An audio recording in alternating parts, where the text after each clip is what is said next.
Assalamualaikum. Iman. Waalaikumsalam. Ini satu cerita yang paling menarik ini.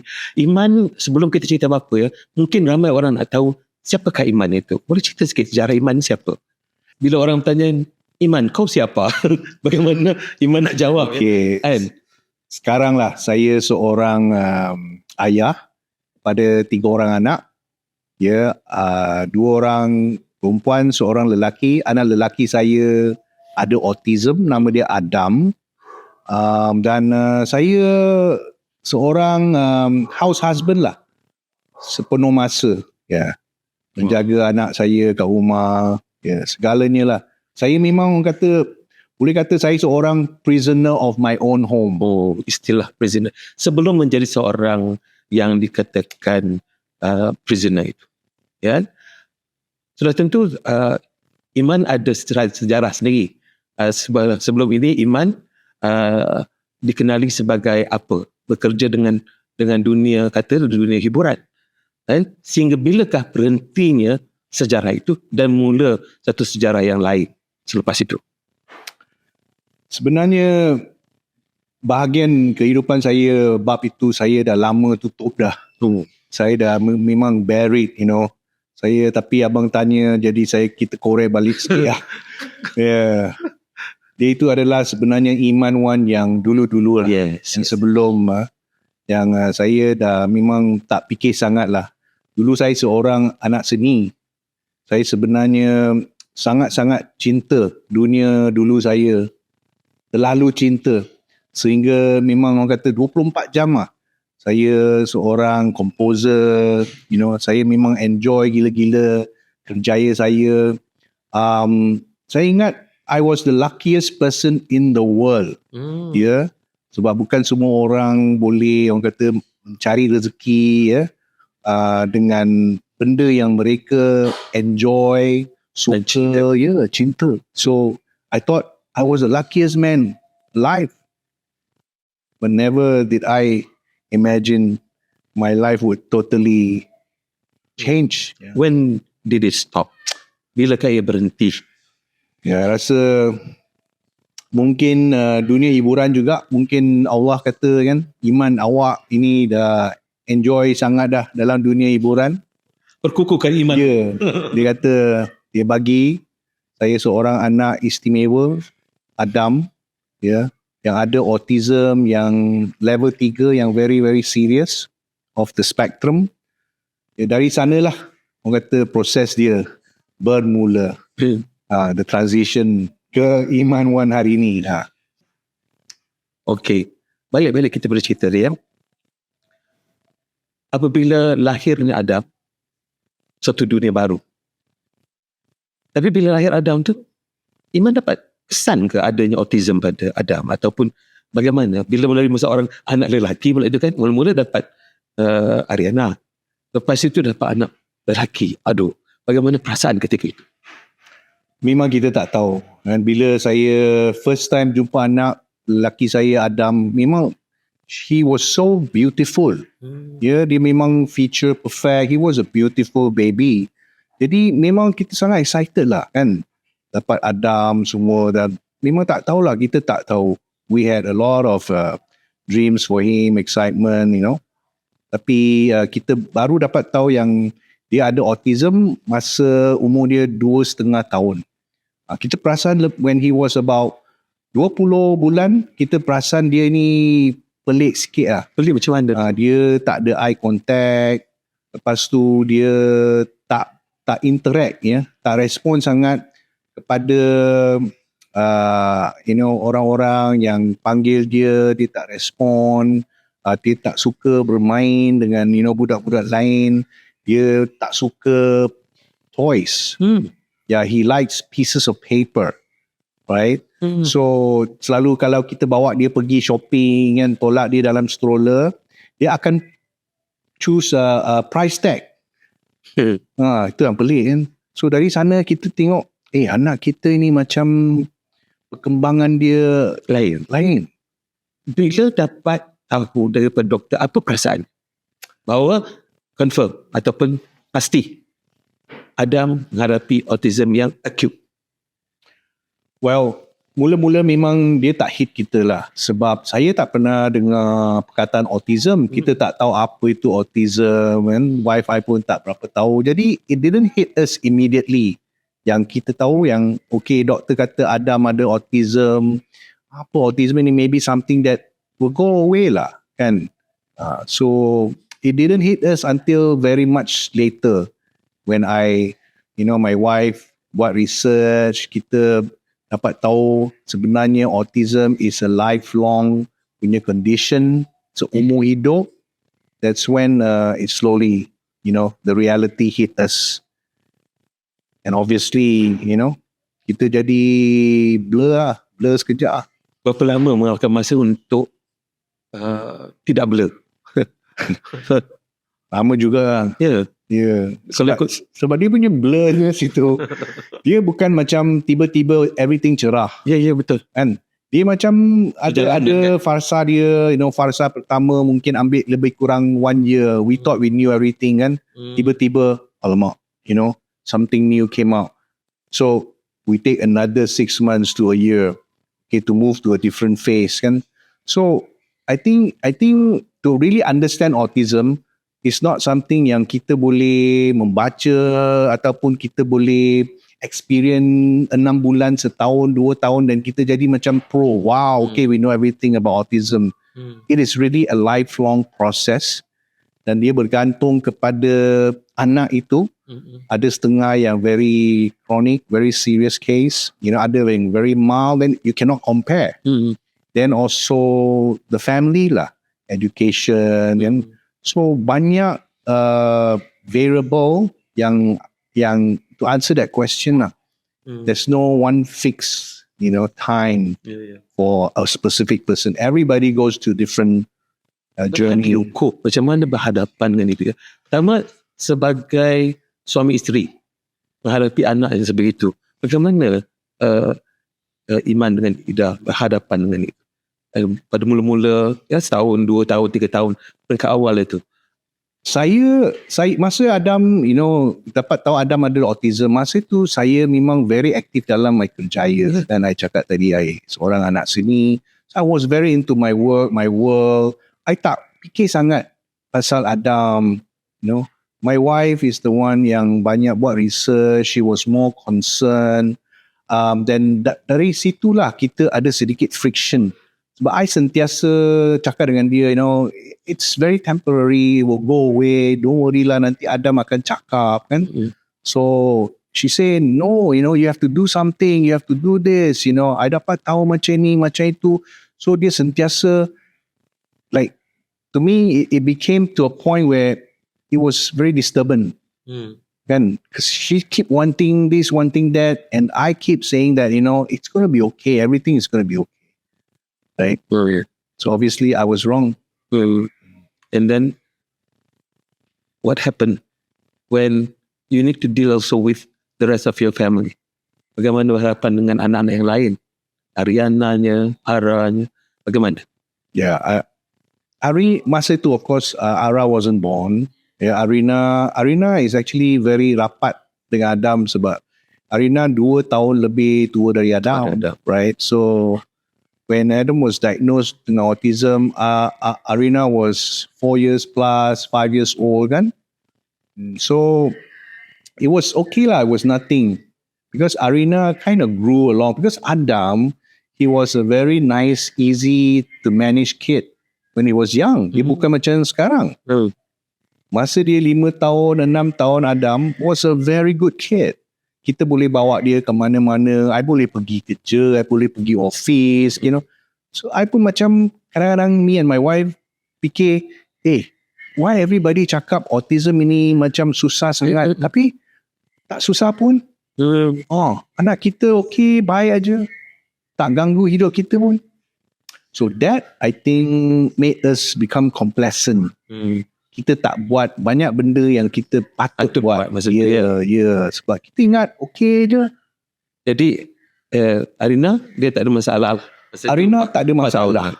Dan bila dah besar, dah makin besar tu macam mana anak macam Arina dengan bila lahir pula Ara, bagaimana pula mereka Arina mungkin kita boleh tahu sebab dia lebih tua. Mungkin boleh menerima sebab dia kenal Adam masa awal. Tapi bila sampai kepada kelahiran Ara dan bila Ara membesar melihat abang dia sebegitu, bagaimana? Yeah, Arina and Ara has a different journey. Yeah, sebab Arina masa dia kecil, dia dengan Adam pun grow. So there was no problem during the earlier stages, younger age kan. The problem only arise masa Adam nak enter teenage years when he was about 10 years old. That's when it start lah. So actually Arina punya challenge was when she was a teenager. Yeah, when she was a teenager, di mana kita dah mula banyak fokus kepada Adam, banyak masa kepada Adam, because Adam became suddenly so demanding. You know, it was really making everything, you know, upside down, you know, creating a lot of chaos, you know. Jadi kita tak banyak tumpuan kepada Arina masa dia dalam her teens, in secondary school lah, yeah. But for Ara, dia experienced the brother when he was already challenging. You know, so Ara, I would say, is a tougher girl because she knew him as a very tough boy. You know, Arina knew Adam was just a younger brother. Okay, we had a very normal life when, you know, he was little, Arina was little. Then suddenly it changed. Yeah.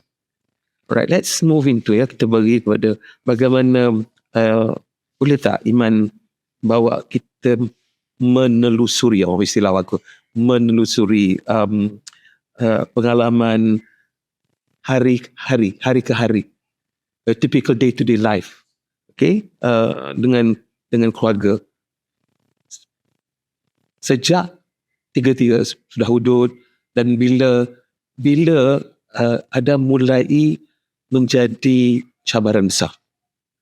Tahun bila atau umur dia berapa yang mula dia menjadi satu challenge, satu cabaran untuk keluarga? Abang nak saya cakap a very nice way, or you want me to tell the truth? Yeah, it's truth. Yeah, you know, a lot of people tengok kita dalam social media. Yeah, mereka nampak ini keluarga yang sangat perfect, keluarga yang patut dicontohi, kan? Mereka tengok Iman ini seorang yang sangat kuat, sangat stable, segalanya tahu, have all the answers to, you know, all the issues and problems. But the truth is, we go through struggles on a daily basis. Setiap hari. Yeah, sehingga sekarang. From my part, because I'm the sole breadwinner, kan?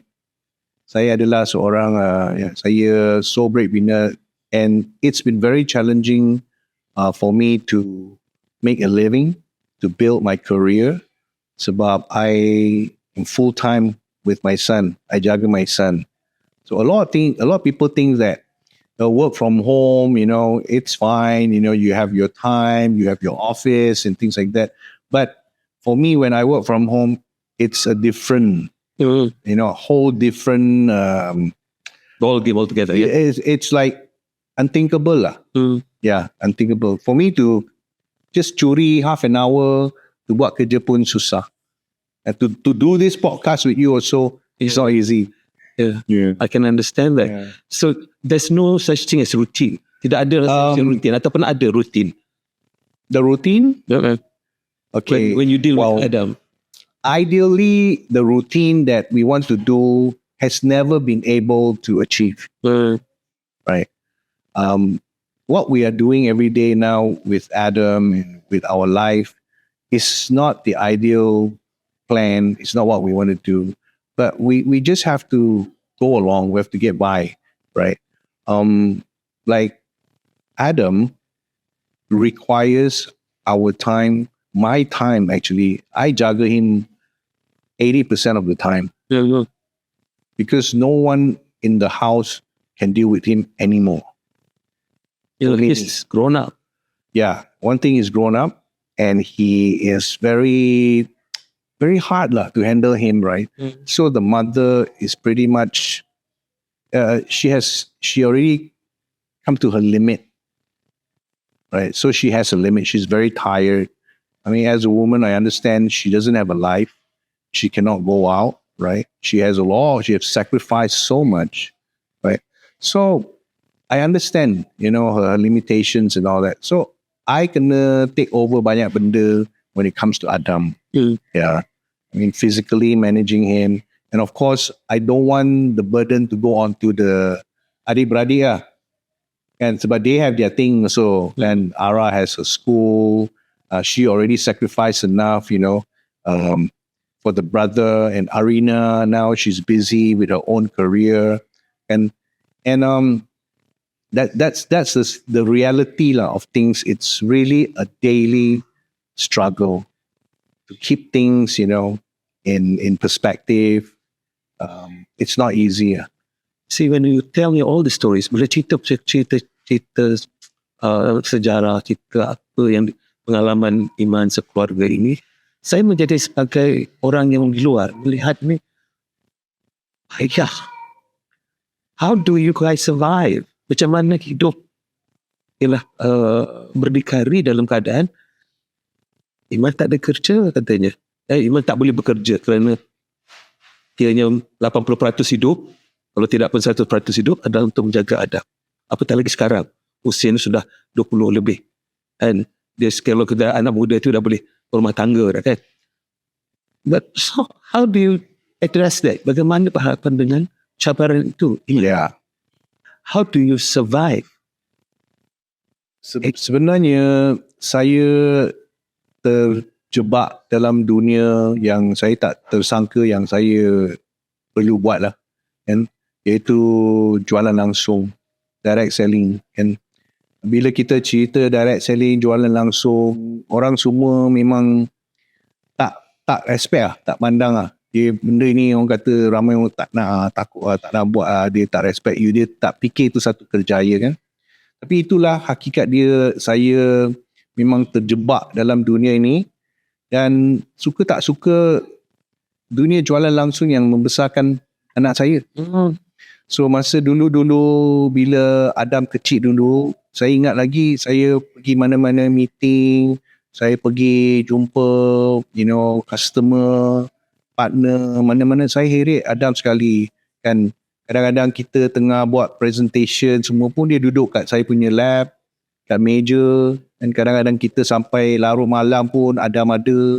So kita bawa Adam lah, me and my wife bawa Adam pusing satu Malaysia, terpaksa lah. And nobody, sebab I dah tinggal, masa itu I dah tinggalkan industri muzik kan. Nah, I dah tak ada cuci tangan. Saya terpaksa kuburkan dia sebab I tak boleh half-half. Dan nanti saya gian, saya nak saya nak muzik tu. Yeah. And then saya tak dapat kan. So I jadi marah. I get angry with my son. Pernah dah ada satu phase saya salahkan dia. I kata, because of you Adam, Daddy cannot do what I want. We went through that phase dah, kan. So saya banyak belajar untuk to change my life. Yeah. Memang change is inevitable dan perlu kita buat perubahan yang kita tak suka lah, yang tak selesa lah. Itu yang saya lalui, kan. Saya belajar untuk suka dunia jualan langsung, kan. Itu sebab it's very close to my heart. Itulah dia, it provided me rezeki over the years. Dah hampir 20 tahun. Baiklah, kalau kata begitu ya, saya cuma nak minta satu dua saja kalau dapat berikan. Biggest challenge, emotionally that you have gone through, secara emosinya, apakah cabaran paling besar untuk Iman menguruskan kehidupan sekeluarga? Itu yang pertama. Yang kedua tu saya tunggu dulu jawapan yang pertama. Memanglah, kewangan ni sangat-sangat penting. Awak nak capai apa pun awak perlu duit, betul tak? Bila status kewangan kita tak kuat, tak stabil, macam-macam masalah, kan. Dan saya sebenarnya tak boleh full swing, tak boleh 100% fokus ke dalam saya punya penjagaan pun. Ya. Masa Adam kecil dulu, masa dia dulu kecil boleh. So bila dia dah semakin mencabar, so it's become very hard. Sebab I kena duduk kat rumah, I tak boleh keluar lagi, I tak boleh jumpa orang, tak boleh buat presentation, tak boleh buat business meeting, semua. So kena duduk kat rumah. Ini zaman yang sebelum wujud, banyak tool-tool social media, semua lagi lah teruk. Dan kita terduduk aja kan. So, it affected us financially. Because my business was affected. Beberapa kali hampir, orang kata, financial strain was terrible lah. Saya dah lalui time-time yang really down. So, sebagai seorang ayah, sebagai seorang ketua keluarga, bila kita sebagai lelaki tak dapat provide for the family, that's the biggest stress. That's the stress that, it's like you're torn in between. You want to take care of your son, you want to go out and build your career. Now, which should I, follow? Mana yang saya perlu fokus? So untuk cari that space supaya saya boleh jaga Adam dan saya masih boleh cari nafkah untuk family, it took a while. Ambil lama. So that's my biggest challenge until today, Abang setuju kan? As a man, bila kita tak ada kerjaya, we become very disturbed. Kita rasa lemah, kita rasa tidak memenuhi dan keluarga. Sebab I dah nombor satu, I tak dapat buat benda yang I suka. Lepas tu saya punya kerjaya dah semakin tak ada, kan, duit tak ada. Lepas tu ada anak yang sangat-sangat mencabar dan yang saya sayang gila, yang saya tak boleh tinggal dia, kan. Tapi I kena pergi cari duit. So boleh jadi gila. So I ada satu phase yang di mana saya tak nak jumpa orang pun. Yelah, nombor satu tak ada duit nak jumpa orang, nombor dua malu, kan. Banyak family punya acara-acara family semua I tak pergi. Saya seorang Chinese New Year kan. Banyak kali Chinese New Year punya event saya tak pergi sebab tak ada duit nak bagi angpau. Sampai tahap itu pun saya dah lalui kan. So lama-lama kelamaan kita hilang kawan, kita dah go into our own world, and that obviously affected my relationship with my wife. So kita punya family pun slowly pun it spread into everybody. I became a very miserable guy at home.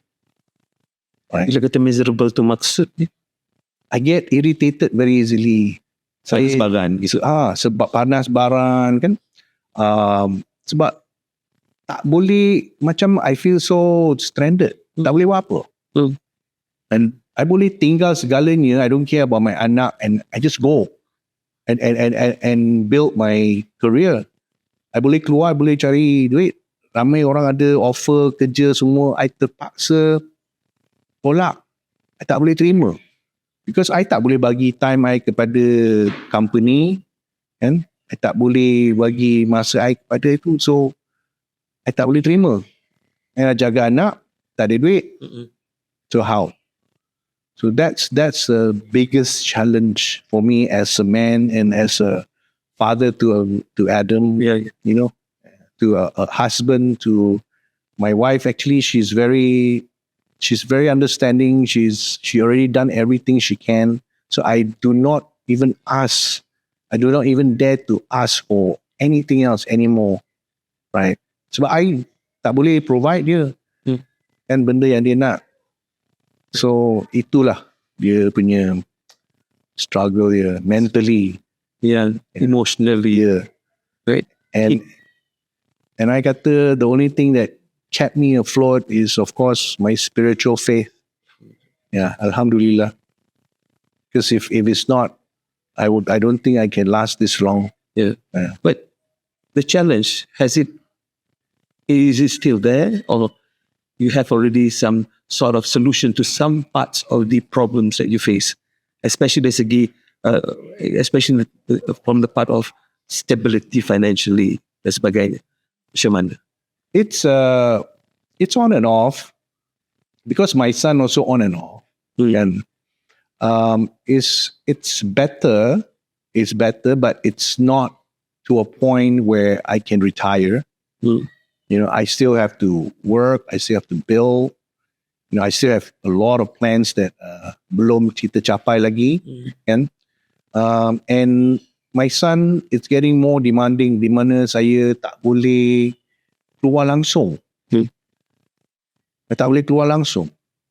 And so itu yang buat saya sekarang punya cabaran adalah macam mana saya boleh membina kerjaya saya ke tahap yang lebih berjaya, ya, dengan keadaan yang saya ada sekarang.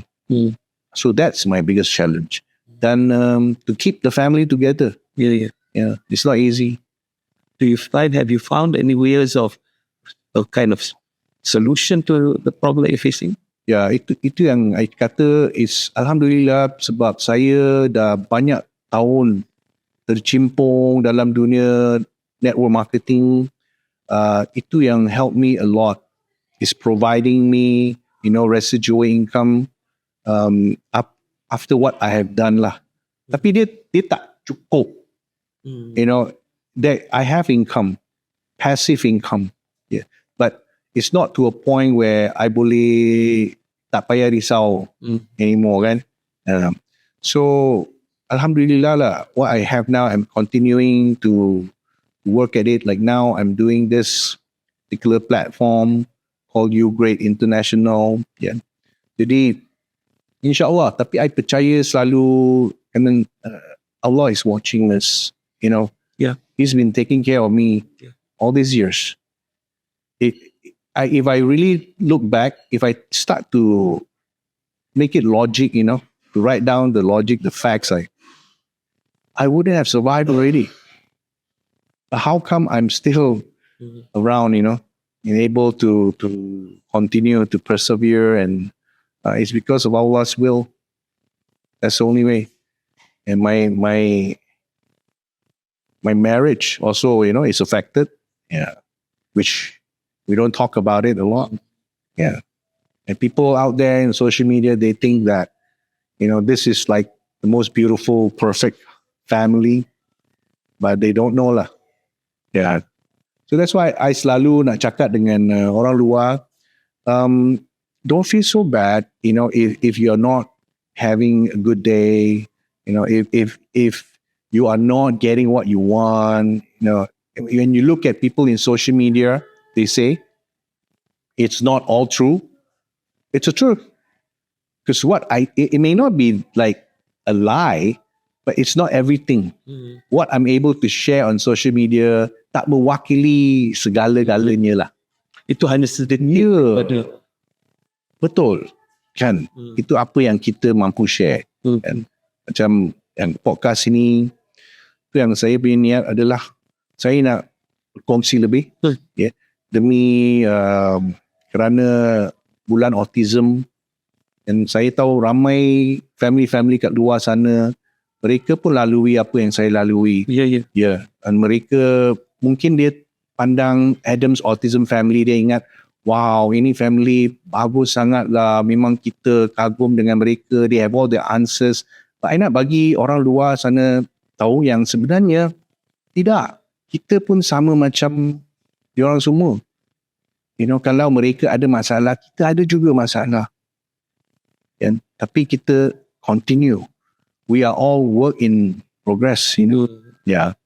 Salah satu di antara cabaran besar, sebelum saya minta mungkin tumpukan perhatian kepada kawan-kawan kita, teman-teman kita, keluarga kita yang menghadapi masalah seperti mana Iman hadapi dengan adanya ahli keluarga yang terlibat ataupun yang menghadapi autism.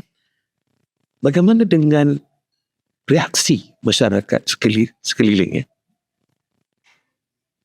Apa reaksi mereka? Pertamanya kata orang jiran-jiran. Kerana pertamanya orang yang tahu tentang keadaan kita adalah orang kiri kanan kita lah.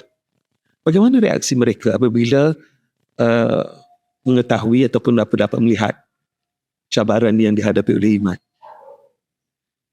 Kami dah lalui banyak jiran lah sebab sentiasa kena pindah rumah kan. Berapa kali habis ni? Banyak kali dah pindah rumah. Sampai tak terkira ya? Ya, sampai tak terkira. Ada jiran yang macam sekarang, jiran saya memang a dream jiran lah. Allah. She is wonderful kan. Dua-dua jiran kami sekarang adalah sangat-sangat bagus. Saya pernah lalui jiran yang memang tak boleh terima Adam, tak boleh terima kita. Dia hari-hari pun dia akan warning kita. Dia warning lah. Dia akan cakap, okay, hari ni saya ada meeting you pastikan anak you jangan bising . Hari ni saya ada kerja saya ada orang datang you jangan bising . You know, sampai tahap macam itu. Dan ada jiran yang sebab kita suka kucing, kita sayang kucing, we are cat lovers, so kita selalu bagi kucing makan kan, kucing-kucing datang rumah semua. Sampai jiran kita ni sebab tak suka kita sampai, kucing pun dia tak suka, dia akan spray water dekat kita punya front porch kan. Dia kata sebab kucing banyak, dia tak suka dia spray water.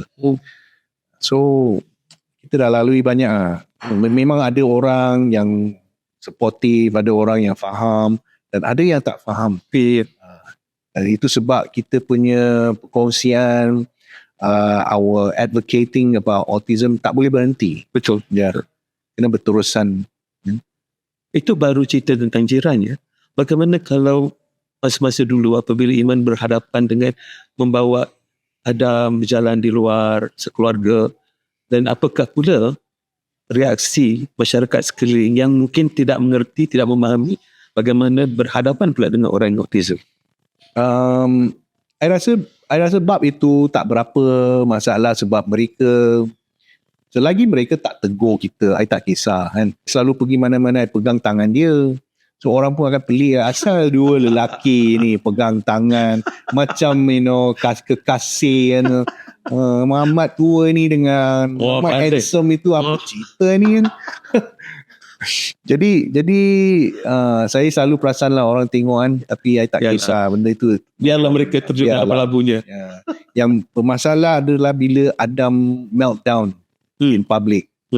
Bila dia meltdown in public, that's when ada few incident lah yang pretty critical, yang telah membabitkan security guard, membabitkan kecoh lah, satu more kecoh lah. Betul kan. Orang tak faham. Dan kadang-kadang orang ingat kita yang seksa dia.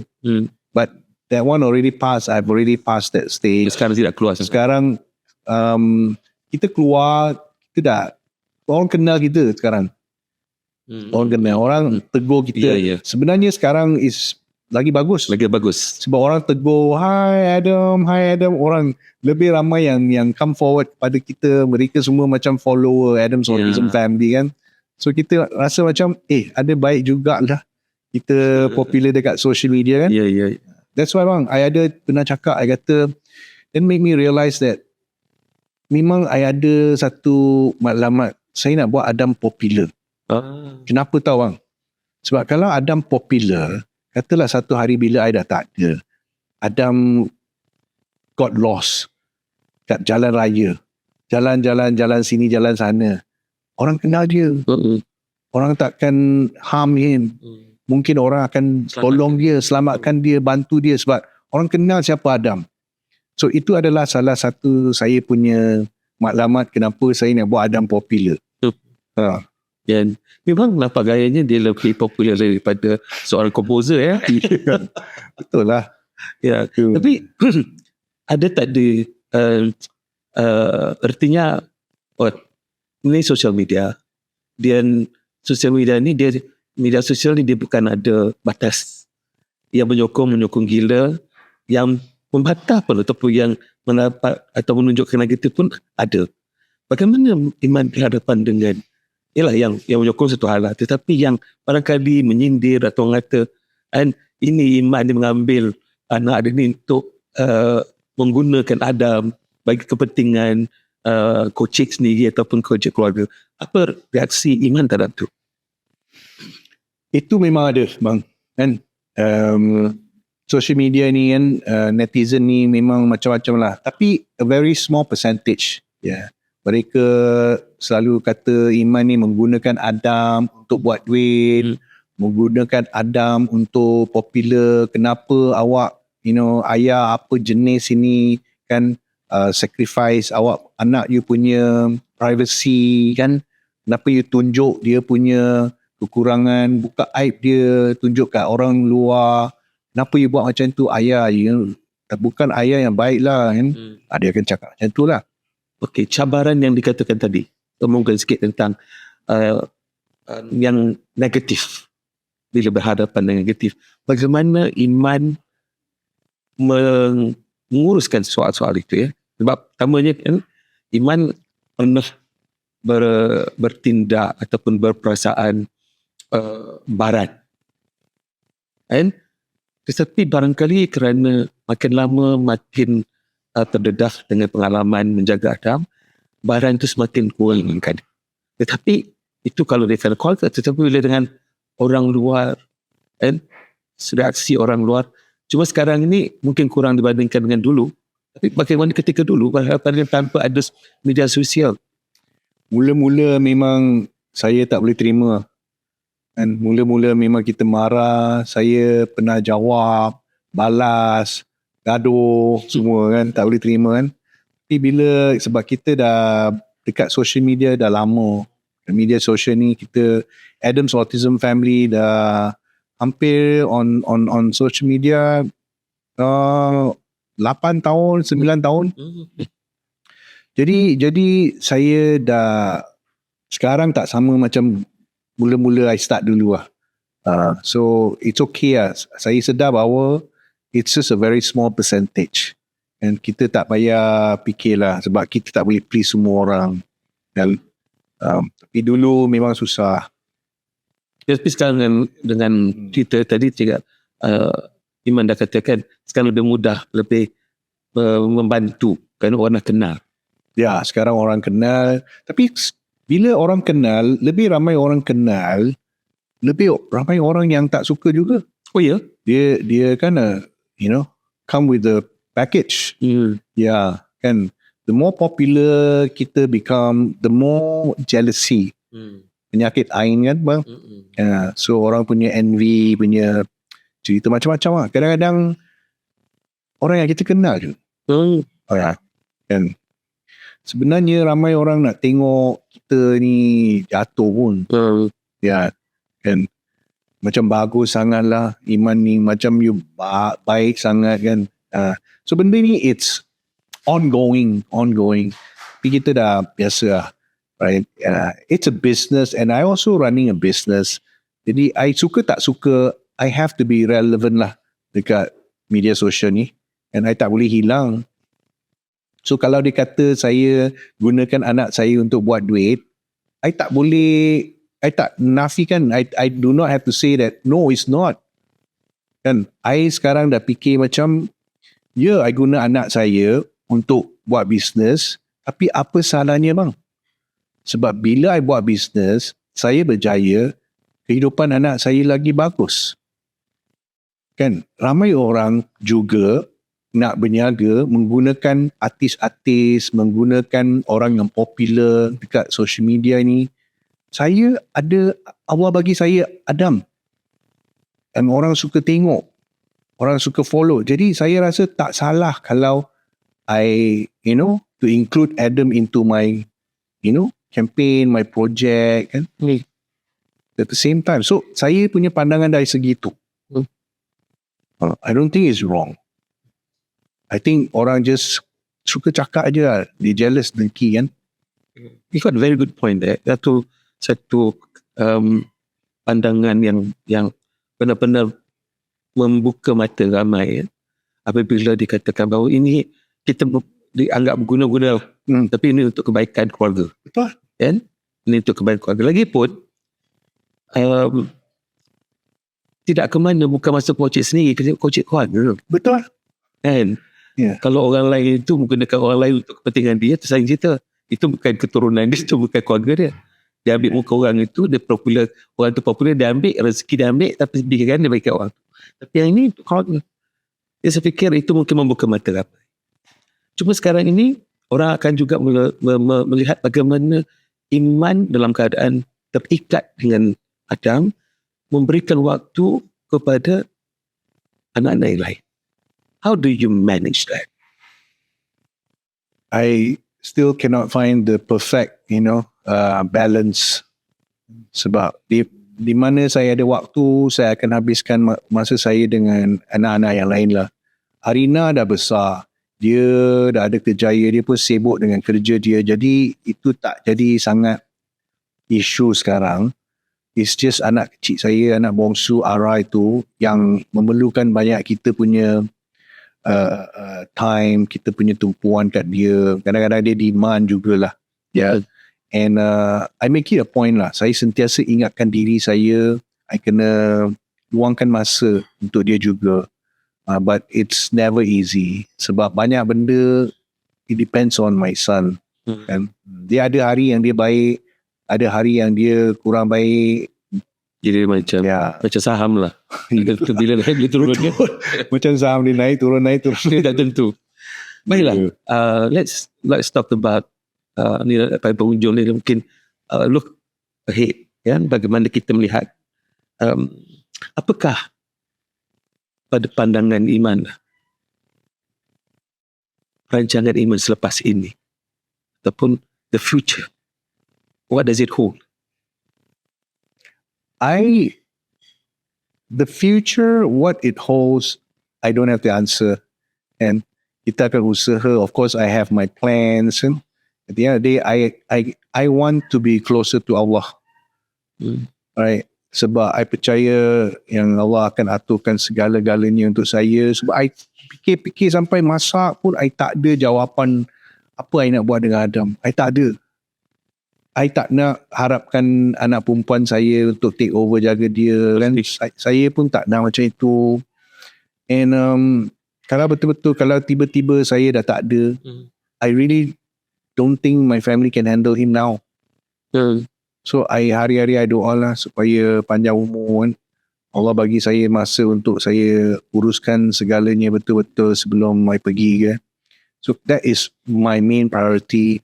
Of course, my plan is I harap lah Adam akan jadi lebih senang diuruskan. Ya, itu yang saya tengah usaha untuk dia supaya dia lebih boleh mengawal diri dia. Sebenarnya budak autism ini mereka ada masalah untuk regulating themselves. They have masalah untuk control informasi yang masuk dalam otak mereka. Perasaan, emosi semua, itu yang kadang-kadang they go into meltdown because of that. Once they know how to manage segala masalah itu, information semua, they will behave better. Betul-betul. So kalau dia behave better, lebih ramai orang boleh jaga dia, mudah untuk jaga dia. Itu saya punya maklumat. Dan juga saya nak dia berdikari, pandai urus diri dia sendiri, which is getting better and better. Dan improve dia punya communication. Dia boleh bagi kita tahu apa dia nak, tak nak, suka, tak suka, dia sakit ke semua. At least dia boleh bagi orang tahu. So that is my goal lah. And then of course on the financial side, I need to strengthen my financial standing. Supaya saya boleh bina the trust fund yang saya nak untuk Adam. Kan? For my family semua, saya nak ada penjagaan lah yang really strong, yang menjamin, yang boleh self running. Tu yang I tengah buat. Nasihat kepada keluarga yang menghadapi cabaran lebih kurang sama. Start awal. Saya punya nasihat adalah bermula seawal mungkin. Jangan jadi macam saya. I mean, masing-masing ada perjalanan masing-masing kan. Saya sebenarnya bukan seorang yang suka nasihat kepada ibu bapa, anak-anak autism sebab kita semua tak sama. Apa yang saya dah lalui tak semestinya mereka akan lalui. Allah uji masing-masing berbeza dan cuba mula awal. Apa yang you terasa nak buat, you percaya, you buat. And but financially kita perlu to be strong. With money, it will help us to manage our child better. And bila duit tak ada, macam-macam hal lah. Itu sebab sekarang saya want to connect the relationship, autism and kewangan. When you have money, your journey is easier. You boleh upah pembantu, tolong you jaga. If I can afford to have 2 assistant to manage Adam, mungkin I boleh keluar. Betul? If I have a maid at home boleh bantu isteri saya, dia pula lebih relax. If I have enough money, I boleh hantar dia pergi terapi yang mahal-mahal punya, yang kerap punya. Ya, sebab I kenal ramai family yang berada yang memang mampu to spend on the child. They have a different life. Yeah. So I happen to be not able to give as much as I want to my son, kan? So itulah, that's what I'm working towards, to improve my financial standing lah. Good. Bagi saya, Iman, bila saya lihat Iman sepanjang dulu sampai sekarang, barangkali cabaran memang sangat berat. Ya, ini pada pandangan saya sendiri sebagai orang yang mengenali Iman dan mengenali Adam dan sekolah. Tetapi barangkali lah takdir Tuhan ialah untuk Iman menjadi mewakili sebagian besar masyarakat kita yang tidak mempunyai keupayaan untuk mempunyai keupayaan wang yang lebih untuk menguruskan anak-anak yang autism, ya. Jadi mungkin you are the voice.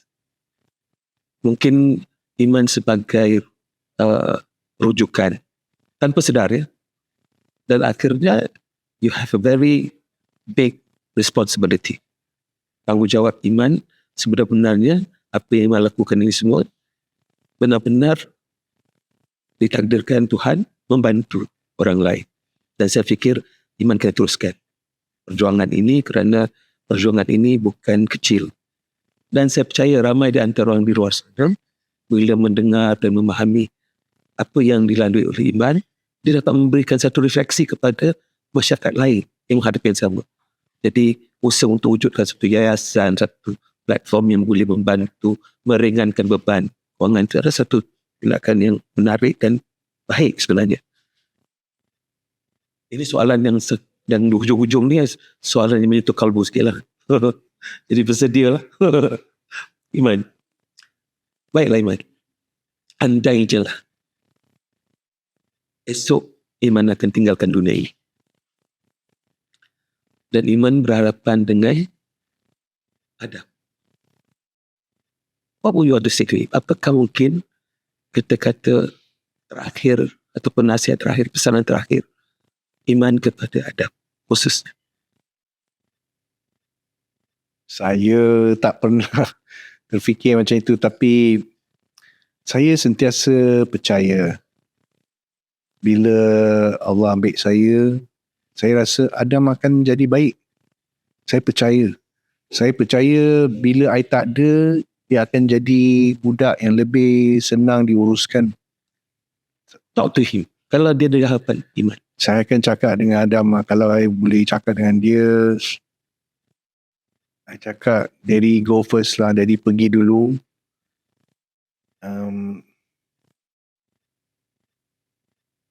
Kalau Adam nak ikut, lebih baik. Tak payah susahkan semua orang kat sini.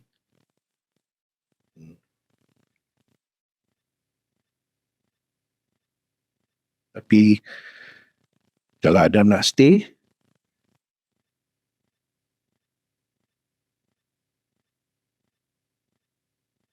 Adam be a good boy.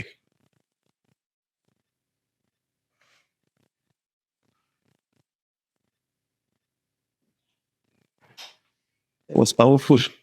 It was powerful. Mungkin nasihat lah. Bukan nasihat lah. Barangkali anything, adakah apa-apa yang mungkin Iman nak sampaikan kepada masyarakat luar sana yang mungkin menonton siaran kita ini? Saya rasa saya bukan nak nasihat tapi saya berkongsi, ya, saya nak ibu bapa lebih sayang pada anak istimewa mereka. Sebab memang saya jumpa ramai yang memang sayang berkorban untuk anak mereka, tapi saya jumpa juga ramai yang memang tak ambil pot, dan saya tengok anak-anak kesian, anak-anak yang terbiar kan, yang memang suffering. Kadang-kadang dia bukan salah mereka, bukan salah anak tu, dan bukan mereka tak nak jadi susah pun, tapi mereka memerlukan bantuan. Ya, anak-anak autism ni bukan semualah, ya, yang challenging. Mereka perlu bantuan daripada orang yang terdekat, the caregiver. Jadi saya nak minta semua supaya lebih bersabar, belajar bersabar. Saya bukan seorang yang sabar, saya belajar untuk bersabar. Dan biasa doa, ya, kepada Allah, ataupun apa-apa your faith, ask God to help you. It's not easy, bukan mudah. Ya, bukan mudah, tapi kita kena tahu when they say, this is kind of, very used to saying, and people say you are the chosen one. But the truth is, you are. When you are given a child, especially, you are.